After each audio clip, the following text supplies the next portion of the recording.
It's a chilly night in Boston for game one of our NBA doubleheader, and the Garden is sold out again. NBA on TNT Thursday is presented by the United States Marine Corps. It's a rematch of last season's Eastern Conference Finals.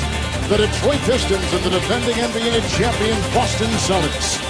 Kevin Harlan with Doug Collins and Cheryl Miller with a look at our lineups. Doug, Detroit comes in 8-3. You think the key for them tonight is Rasheed Wallace? Yeah, I agree with Charles Barkley. You heard him before the game talking about the importance of Rasheed Wallace, especially in the fourth quarter, hitting big shots. Kevin, we saw last week at Golden State, a couple big threes last night against Cleveland. And Kevin Garnett, the guy that makes this defense go. He's the energy, the motor behind this team. And you know he's got energy normally. Well, after being suspended for a game and having a day off, you can only imagine how he's going to be revved up here tonight.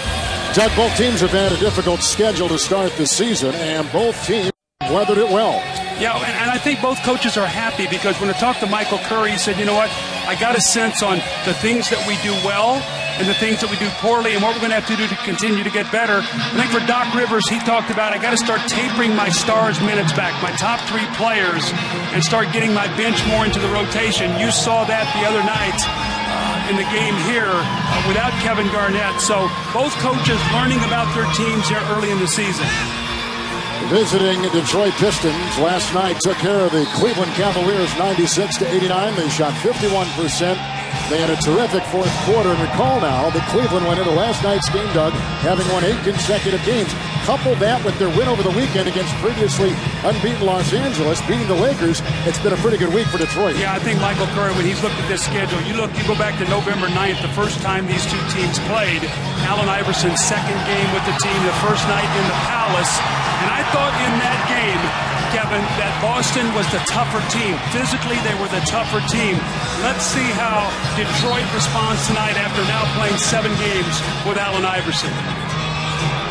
Boston Celtics played on Tuesday, beat the New York Knicks 110-101. They shot 53%. That was the game Doug was talking about seconds ago that Garnett was suspended for. And so here we go. This is the second meeting this season as Pierce ends up on Tayshaun Prince to begin things. One of the things you see, Tayshaun Prince does a lot of entering on the offense now. Rip Hamilton stepping in, cannot get the shot off, but Prince on the top of the floor a lot, looking to be a playmaker with Iverson and Hamilton working off screens. Iverson with the second left of the shot clock, nails a 3 Rondo with the late closeout. Well, that's what you have to do against Boston. You must move the ball from side to side because they lock in on that strong side, the side where the ball is, and they make you take difficult shots if you're not going to move the ball. Here's an offensive foul on Perkins.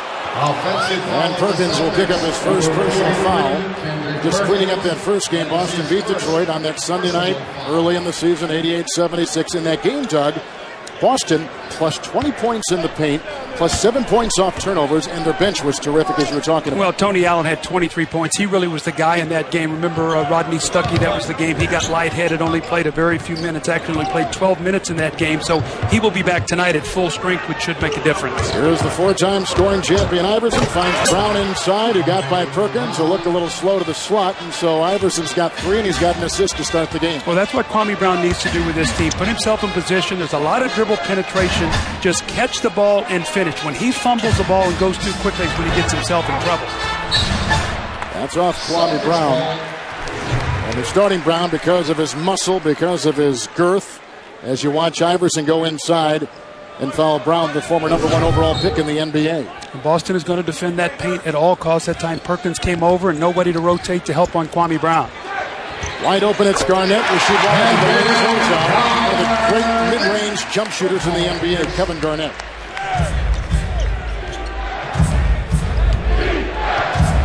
His numbers are a little bit down from last year, but the big three all had to sacrifice at one time or another with the statistics.